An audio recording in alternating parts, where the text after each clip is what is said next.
On nous a caché la véritable raison de la dissolution de l'Assemblée nationale par Emmanuel Macron. Et si tu veux découvrir pourquoi, regarde ça.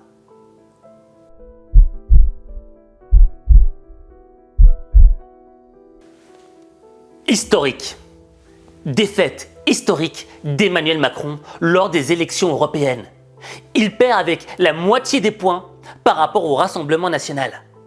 Et à la première place, le Rassemblement national de Jordan Bardella, crédité de 31,5% des suffrages. En deuxième position, Renaissance, 15,2% des voix. En troisième position, le PS Place Publique, 14% pour la liste de Raphaël Glucksmann. En quatrième position, La France Insoumise, 8,7%. Ce qui a été tout autant historique, ça a été ce discours qui a surpris tout le monde. Or aujourd'hui, les défis qui se présentent à nous, qu'il s'agisse des dangers extérieurs, du dérèglement climatique et de ses conséquences, ou des menaces à notre propre cohésion, ces défis exigent la clarté dans nos débats, l'ambition pour le pays et le respect pour chaque Français. C'est pourquoi, après avoir procédé aux consultations prévues à l'article 12 de notre Constitution, j'ai décidé de vous redonner le choix de notre avenir parlementaire par le vote.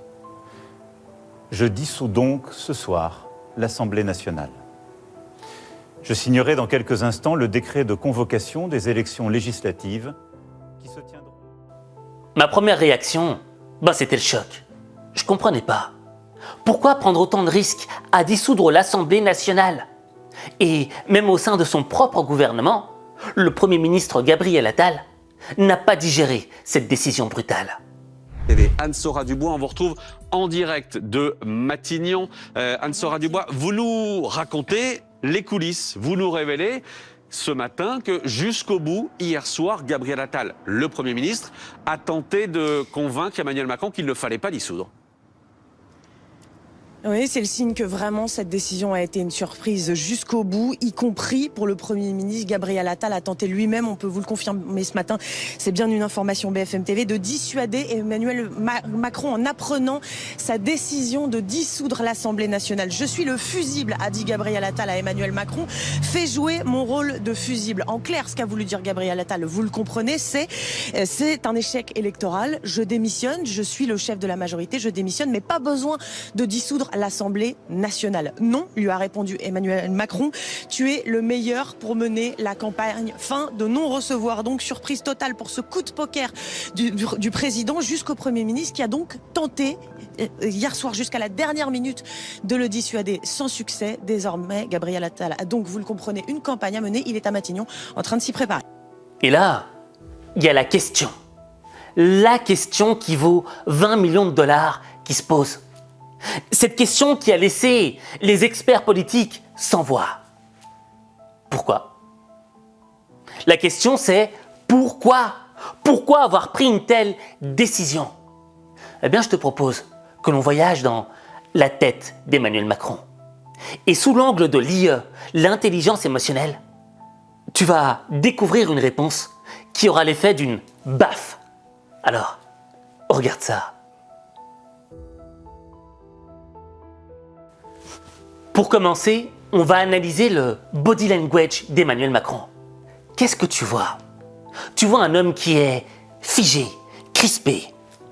Agir, quelles que soient les circonstances, en responsabilité. C'est au fond choisir d'écrire l'histoire plutôt que de la subir. C'est maintenant. Vive la République. Vive la France. Et l'élément qui m'a tout d'abord sauté aux yeux, ce sont ses mains. Ses mains parlaient, ses mains exprimaient quelque chose. Elles étaient souvent dans la même position, mais elles bougeaient de manière assez sévère, tu vois. Et je reviens.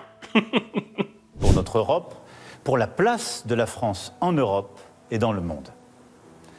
Et je le dis alors même que nous venons de célébrer avec le monde entier le débarquement en Normandie Et alors même que dans quelques semaines, nous aurons à accueillir le monde pour les Jeux olympiques et paralympiques. Oui, l'extrême droite est à la fois l'appauvrissement des Français et le déclassement de notre pays. Je ne saurais donc, à l'issue de cette journée, faire comme si de rien n'était. Et de ses conséquences, ou des menaces à notre propre cohésion, ces défis exigent la clarté dans nos débats, l'ambition pour le pays et le respect pour chaque Français. Et en réalité, on pourrait penser qu'après cette défaite, l'homme serait abattu. Mais ses mains disent tout le contraire. Il est dans un état combatif. Et son costume l'exprime.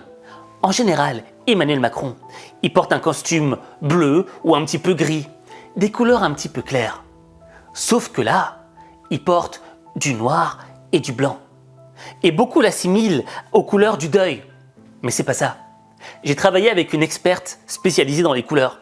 Et elle m'avait expliqué que lorsque tu es en entreprise et que tu portes du noir avec une touche de blanc, c'est que tu veux t'imposer, tu veux exprimer la puissance. Et pourquoi est-ce qu'Emmanuel Macron veut exprimer cette puissance ? La politique, c'est un rapport de pouvoir permanent, que ce soit avec l'opposition, que ce soit en interne, et surtout avec ton peuple. Parce que le peuple a le pouvoir du vote. Et ce pouvoir du vote peut changer ton destin personnel. Et à travers la couleur vestimentaire d'Emmanuel Macron et de ses mains qui s'expriment, on ressent une colère, mais une colère combative, une colère qui refuse ses défaites, qui a du mal à l'accepter. Et des mains, on remonte jusqu'aux sourcils, qui sont froncés. Quand il parle, tu vois, tu sens qu'il est tendu. Et cette expression des sourcils, quand il parle comme ça, exprime une frustration intense. Pourquoi ? Parce que l'homme est au sommet du pouvoir. Et quand tu es au sommet du pouvoir, c'est toi le plus beau. Et ton rapport aux autres n'est pas le même. Raison pour laquelle lui voit le monde divisé en deux. Ceux qui réussissent et ceux qui ne sont rien. Ne pensez pas une seule seconde que si demain vous réussissez vos investissements ou votre start-up, la chose est faite. Non. Parce que vous aurez appris dans une gare. Et une gare, c'est un lieu où on croise les gens qui réussissent et les gens qui ne sont rien. Parce que c'est un lieu où on passe. Et comme toi, tu es dans le monde des winners, de ceux qui réussissent, dans ta tête, tu es le meilleur, puisque tu es au sommet du pouvoir. Et que toi, tu sais mieux faire tout que tout le monde. Trouvé. Ouais.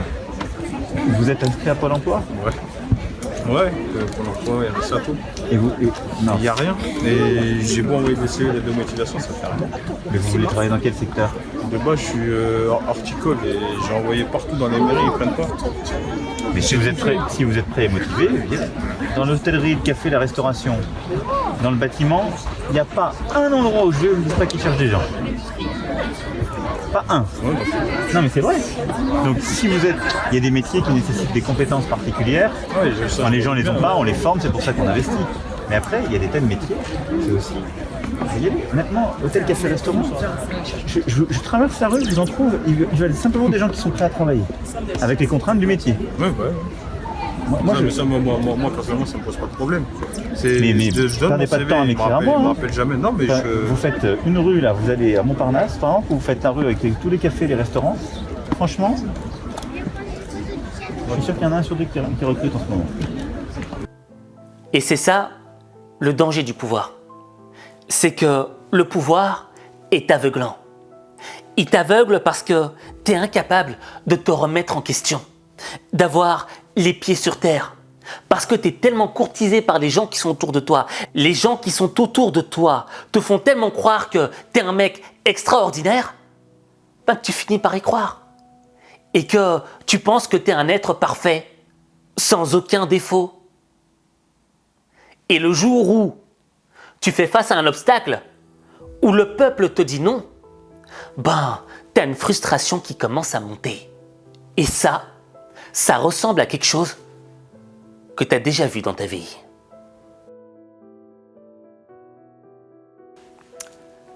Pourquoi je suis en train de te faire un petit teaser? Eh bien, tout simplement parce que l'attitude d'Emmanuel Macron décrit quelque chose que tu as déjà vu dans ta propre vie à toi. C'est l'attitude de l'enfant roi.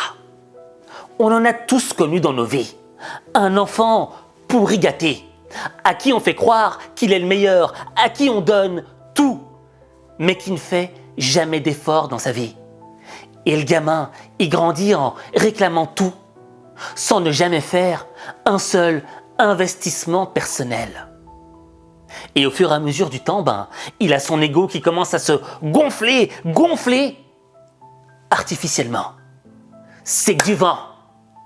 Mais il pense que c'est le meilleur. Et en fait, les conséquences de ce genre d'éducation d'enfant roi, c'est que tout d'abord, ils ont souvent tendance à rejeter la faute sur les autres. C'est jamais de leur faute, c'est les autres. Ils sont méchants, ils m'aiment pas, et moi, je suis la petite victime, gentille, je suis le héros de l'histoire. Sans jamais se remettre en question eux-mêmes. Et la deuxième conséquence, qui est extrêmement dangereuse, c'est leur intolérance à la frustration. Ils ne supportent pas qu'on leur dise non. Ils ne supportent pas de perdre le rapport de force. Raison pour laquelle, lorsqu'ils sentent qu'ils ont perdu, ils ont une frustration qui commence à naître dans leur être. Et cette frustration, elle est tellement intense qu'elle commence à ouvrir une blessure narcissique. Et cette blessure narcissique, avec le temps, elle s'ouvre de plus en plus. Et le seul moyen pour eux de refermer cette blessure, de la soigner, eh bien, c'est d'appliquer une vengeance personnelle. Et la vengeance personnelle, elle se traduit un petit peu comme une politique de la terre brûlée. Le chaos ou moi. Je vais tout faire pour faire de votre vie un enfer. Si je tombe, vous tomberez avec moi. Et tu vois, l'attitude d'Emmanuel Macron traduit l'attitude de l'enfant roi. L'homme a perdu le rapport de force avec le peuple. Ils lui ont dit non. Et donc, il a pris une décision sous le coup de la frustration. Raison pour laquelle, malgré le fait que les gens, même au sein de son propre gouvernement, ont tenté de le raisonner et de lui dire « Non, ne fais pas ça. Prends le Premier ministre, Gabriel Attal, c'est lui le fusible. » Non. Pourquoi ? Parce qu'il a besoin de refermer cette blessure narcissique en appliquant la politique de la terre brûlée. Moi, j'ai une vie facile. Parce que, tu vois, de ma petite chaise, je peux critiquer les autres. Je peux critiquer Emmanuel Macron et dire que voilà, il adopte une attitude d'enfant roi. Mais dans le fond, moi aussi, j'ai parfois cette attitude. Tu sais, il n'y a pas longtemps, j'étais à l'hôpital pour rendre visite à quelqu'un. Et je demande à une infirmière de m'indiquer les toilettes. Elle me dit « Monsieur, c'est par là ». Et donc, moi, je commence à marcher dans le couloir. Je me dirige vers les toilettes. Et chaque quelques mètres d'y arriver. Et là, surgit une infirmière qui sort de nulle part. Et elle me dit avec un ton condescendant « Où est-ce que vous allez ?» Déjà, comment tu me parles? D'où tu me connais? On n'a pas élevé les cochons ensemble. Mais bref, tu vois, je la joue cool. Madame, je vais aux toilettes là-bas. Et pourquoi vous allez aux toilettes? Pourquoi? Et là, tu vois, ça commence à monter, tu vois.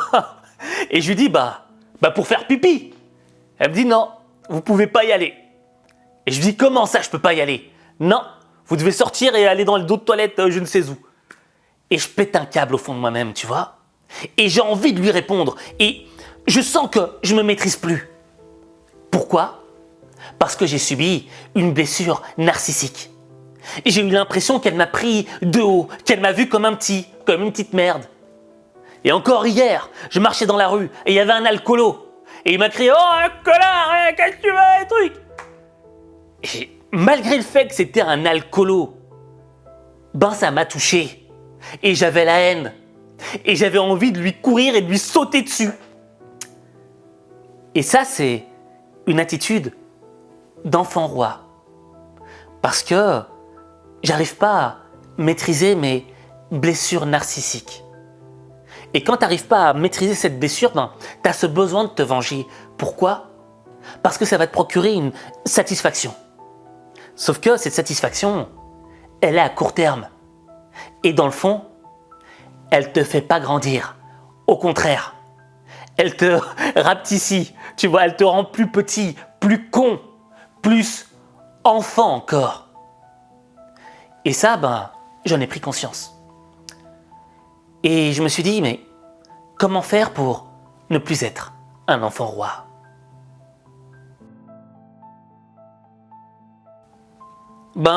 La solution, elle est vite trouvée. Il suffit tout simplement d'être un homme. Un homme roi de lui-même.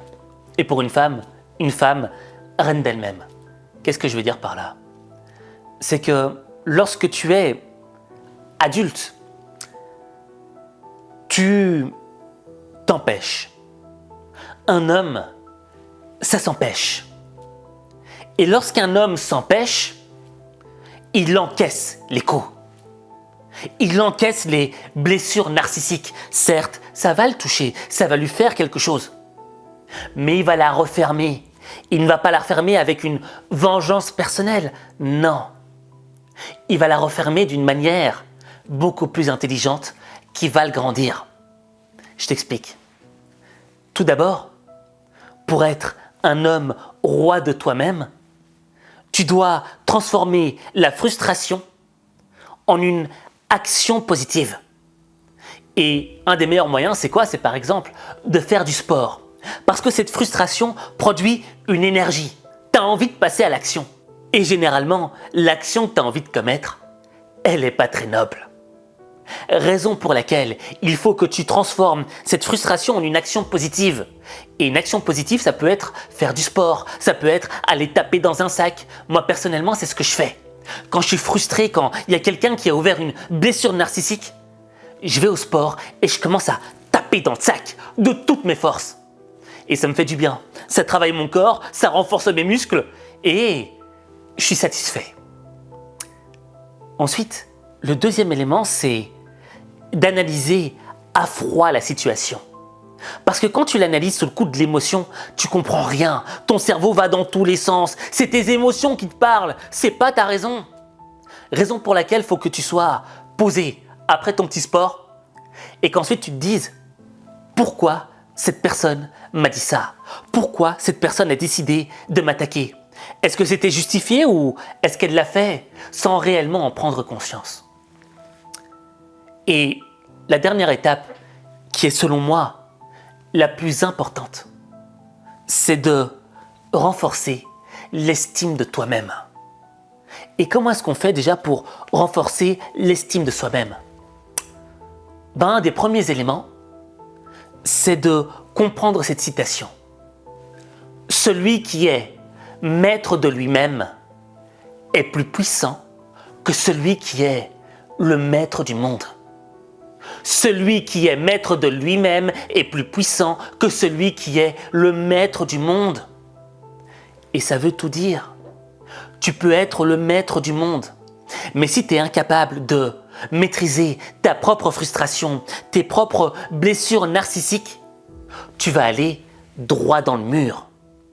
Et en te détruisant toi, tu détruis tous ceux qui sont autour de toi. Et le deuxième élément pour renforcer cette estime de toi, c'est de te regarder positivement, de voir tes victoires, d'apprendre de tes échecs, de mettre en valeur tes qualités, d'être conscient que tu vaux quelque chose. Même s'il y a des gens qui viennent chez toi et qui t'insultent, qui te remettent en question, qui veulent distiller le doute en toi, faut que tu te souviennes de ce que tu vaux vraiment. Et crois-moi, tu vaux quelque chose, malgré ce que les autres disent de toi. Et quand tu auras compris ça, eh bien là, tu transformeras ta vie. Mais ta vie, il n'y a que toi qui peux la transformer. Il n'y a que toi.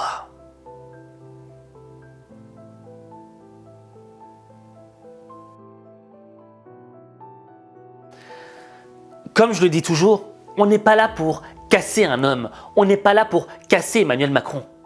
Parce que celui qui est un être parfait, ben qui me jette la première pierre. Aïe! Là, je déconne. Non mais c'est vrai, on a tous nos propres défauts, tu vois. Mais si on veut être des hommes qui sont rois d'eux-mêmes et des femmes qui sont reines d'elles-mêmes, on doit extraire chez les autres des défauts que l'on va transformer en apprentissage. Et parfois, chez les autres, il y a des défauts qui existent chez nous. Raison pour laquelle je veux qu'aujourd'hui, après la séance théorique qu'on a eue ensemble, je veux que tu passes à l'action maintenant. Et la première action, le premier pas que tu vas faire, c'est écrire en commentaire « Je suis roi » si tu es un homme et « Je suis reine » si tu es une femme. En écrivant « Je suis roi » ou « Je suis reine », tu décides de sortir de l'attitude de l'enfant roi. Tu décides de prendre en maturité, de prendre tes responsabilités. Parce que tu sais que c'est le seul chemin qui te permettra de devenir la meilleure version de toi-même. Et moi, je crois en toi.